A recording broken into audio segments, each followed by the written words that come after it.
леденящим серфингом. Среди нас со Светой таких нет.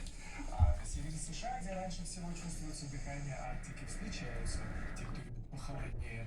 Температура колеблется около нуля, мелкие брызги залезают на льду, покрывая ледяной коркой. Гидрокостюмы спортсменов, но не только. Больше всего проблем возникает у обладателей бород и усов.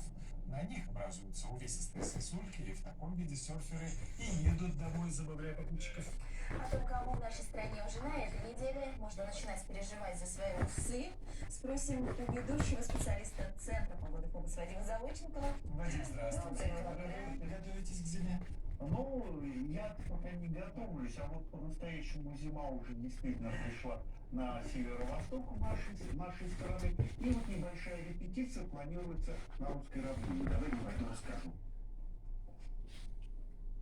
В Южной России в начале и конце рабочей недели ожидается довольно-таки комфортная, теплая погода. И днем столбики термометров могут подниматься до плюс 16-21. Ну вот в середине периода сюда прорвутся арктические воздушные массы и сразу похолодает в среднем на 6-8 градусов. Примерно в таком же ритме будет меняться погода и в Поволжье. В начале и конце периода здесь довольно-таки тепло, дневной температура плюс 9-14 градусов, а вот в среду-четверг жителей ждет резкое похолодание.